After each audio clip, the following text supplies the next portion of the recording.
Andrew Hauser, many thanks for your time. The Prime Minister earlier said that he wouldn't tell the Reserve Bank how to conduct monetary policy. Do you care to tell the Prime Minister and the government how they should conduct fiscal policy? I had a meeting with Ross before this interview, and he said he wasn't one for a gotcha question. No, it wasn't. No, and that's not a gotcha question. It's not a gotcha question at all. Look, I'll tell you something actually about commentary on fiscal policy. I was brought up in a culture where it really wasn't for central banks to provide a running commentary on the decisions that democratically elected governments take. Those are difficult decisions. They're ones that they're accountable to their electorate for. And, you know, outside of a financial crisis, and unfortunately I had to deal with one, we had to deal with the UK quite recently. I think it's for democratically elected governments to make fiscal decisions, and it's for central banks to do the job that they were given to do by the public, which is to bring inflation down to the target level and to keep it there. So you might have noticed overnight that the European Central Bank cut interest rates by 1/4%. Apparently they did. That's what I heard. And you might have also heard that the Bank of Canada cut rates by 1/4% the previous night. Now, given the fact that the Reserve Bank is not ruling anything in or out, and the next rate move may be up or down, is Australia out of sequence as an economy, as its own monetary policy, with other economies around the world? I don't think so. I think let's take those cases in turn because they're interesting. In Canada, the case is fairly straightforward. Their interest rates were higher than ours, their inflation rate is lower than ours, and their unemployment rate has picked up quite a bit more substantially than ours. I think if you took those data out of Canada and you plugged them into the Australian context, you might well see a different policy stance. So Canada is in a different place in terms of the economic development, and they made the decisions that are right for them. In Europe, which obviously I've been a bit closer to in recent years, there has been a very persistent lack of growth. Now, you might say Australia has lacked growth in the most recent period, but actually if you compare the aggregate growth rate in Australia to the aggregate growth rate of continental Europe, Australia actually, as we've been hearing this afternoon, I guess, has had a pretty positive story to tell relative to continental Europe. You would much rather, I think, be living in Australia than you would in some parts of continental Europe at the moment. It's interesting, though, actually, if you look at the European decision, and if you looked at the detail, and I know you will have done, they actually revise up their inflation forecasts for the medium term while they cut interest rates. That's probably a bit of a communication challenge for them. And when I talk, as I do, to some of the people on the ECB board, they're not all sure where rates are going next. So they've been keen, I think, to start the rate cutting cycle to show that they're independent of the US.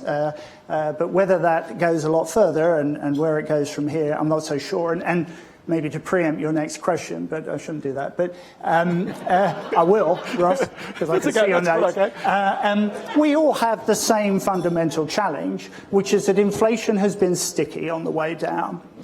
In particular, services prices inflation, and we'll, I'm sure, talk about this in the context of Australia. Canada and Europe and many other countries, the UK, obviously where I've just come from, have the same challenge. And I think it's an interesting, I mean, you know, your colleague earlier said it was a tough time for central bankers. I don't think people should feel too sorry for central bankers. We're well paid. We have an interesting and important job to do. The people that are challenged and struggling are the people who are finding it difficult to make ends meet. Who are affected by your decision. And who are affected by our decisions, but are most importantly, Ross, affected by high inflation. Okay, so can I go back one step? The Bank of Canada and also Christine Lagarde last night made the observation that while in response to inflation, interest rates were raised very rapidly, you could not make the same presumption for rates coming down in the face of the now declining inflation. Do you think that is a reasonable prognosis? Sorry, for Europe or for Europe, for Canada, or for nations around the Western world with what you describe as this sticky inflation? Well, look, I think you're trying to do. Your colleague was, really going through the Prime Minister earlier. This is a mild version of that. But no, the reason I'm asking this is, you know that interest rates are like buses coming past. You know, you wait for a while and then not one but two or three come past at the same time. That's generally the way it is with interest rates. So you generally, when rates start to move either up or down, it's a part of a cycle. Now, the question is, once they begin to come down, it's barely likely to be just one. A central bank has got to be convinced that there's a reason to continue to move those rates down. Well, look, and this is where the uncertainty thing, I think, comes in, because if you think about where the market thought the Federal Reserve was going to be at the beginning of this year, 7 rate cuts during the course of this year. What is it now, 1 or 2 at most? And some people are even talking about a rate rise. So I'd be careful actually putting too much weight on these very knowledgeable forecasts at any moment in time. What we have to do is set interest rates to bring inflation down to the target. And I'm sorry, we were having a conversation earlier with some of your colleagues from Amazon and Uber, and the big job there, of course, is to get the big new announcement out of the place. The success for a central banker is to be boring but predictable in these conversations. And I'm going to be boring and predictable about that fact that our target is not a particular level of interest rates, it's a particular level of inflation. Is it dangerous for a central banker to make predictions about interest rates and where they'll be in the future? Yes. Is that because communication today is expected to be better by central bank governors and by their staff? I really do believe, and I know this is a difficult thing to sell, that the most important communication we can give to, let's be honest, the Australian people, who are the people who we all care about here, is that we can and will get inflation back to a stable and low level so that, and the Governor talked about this, I think, in her first press conference, inflation no longer needs to be part of their problem set. There are a lot of challenges in running a business. I was just up in Townsville in North Queensland only yesterday hearing about some of the challenges up there, and I was in Perth 2 weeks ago to try and learn about this enormous and very different economy to the one I'm used to. And, you know, you need to recruit people, you need to invest, you need to be innovating, you need to be thinking about expansions or contractions. You don't really want to be worrying about inflation. Inflation is the thing that our job is to take off the table. The same is true of your household. You've got lots of challenges in educating your children, bringing your family up, providing for them.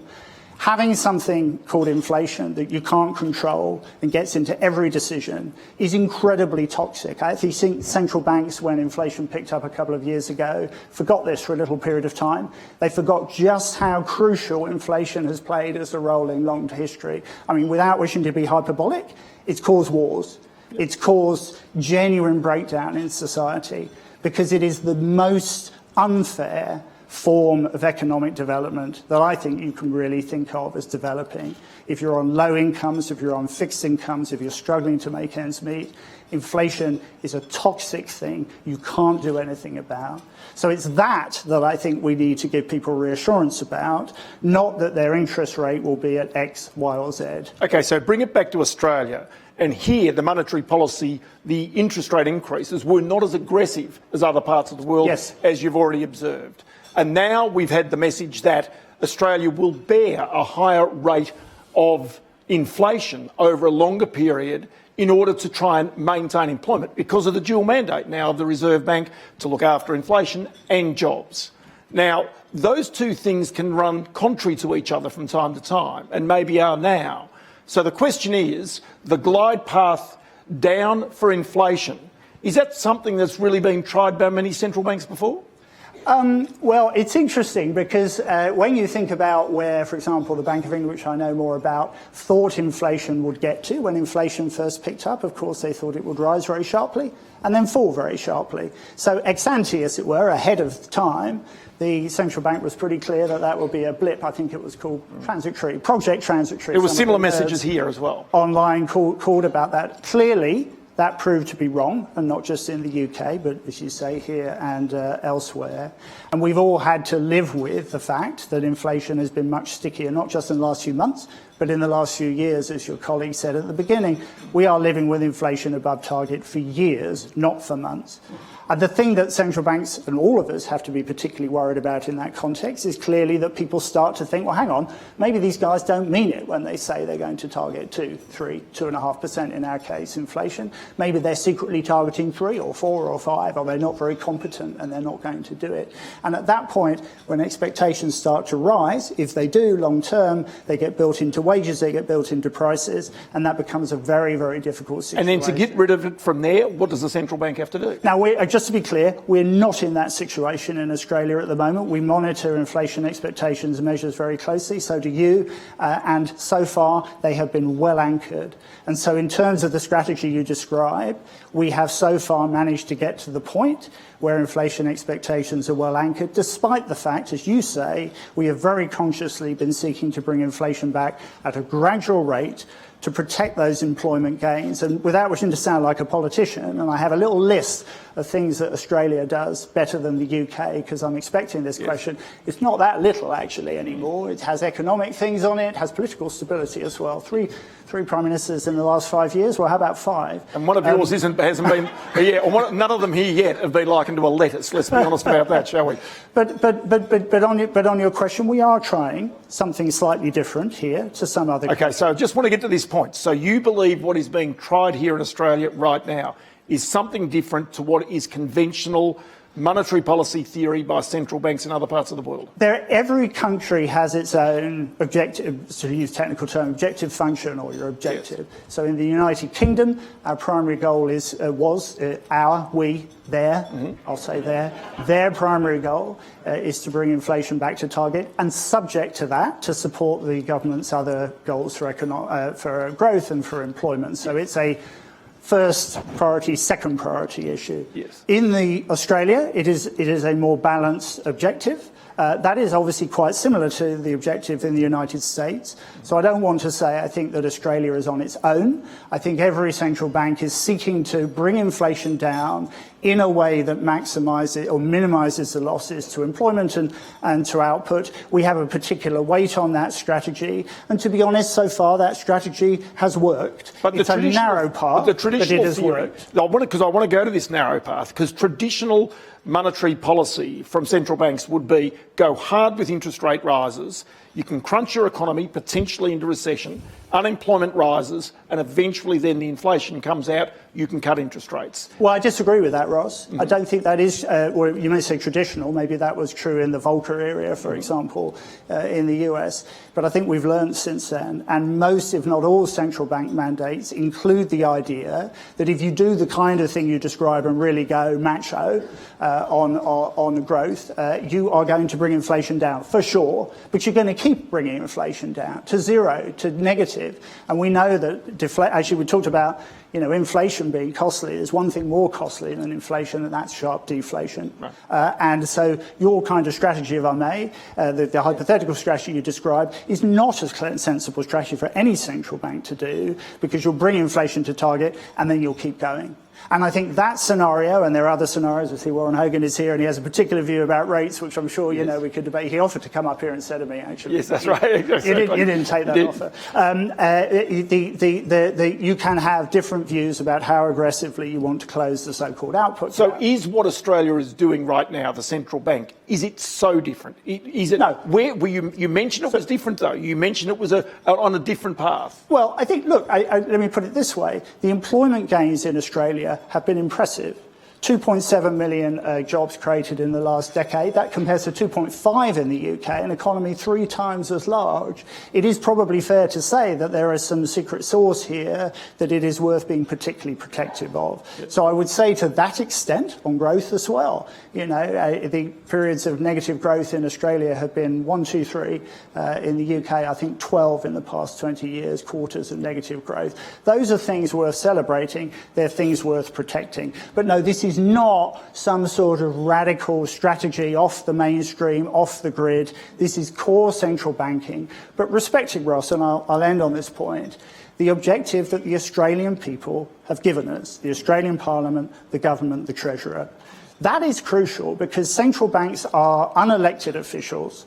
Hopefully we do our job reasonably well at least some of the time. At least technically we know what we're doing. We're good economists. But we only act under the aegis of the public. If the public choose to give us that task, we must take it seriously. If they take it away, we must take it seriously as well. And so I do think it's terrifically important, setting your own goals and saying, well, we're going to do this, we're going to crush the economy, to use your example or whatever. There's no legitimacy there.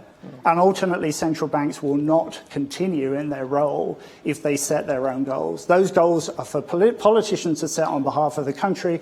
And here we have a clear goal, which is inflation and to protect those employment gains. Would the job of the Reserve Bank in Australia be easier right now if productivity were going forwards and not backwards? Well, there you go. There's another one, isn't it? That's a hidden gotcha question. No, there's no hidden gotcha question. It's just a gotcha question. Yeah, it is.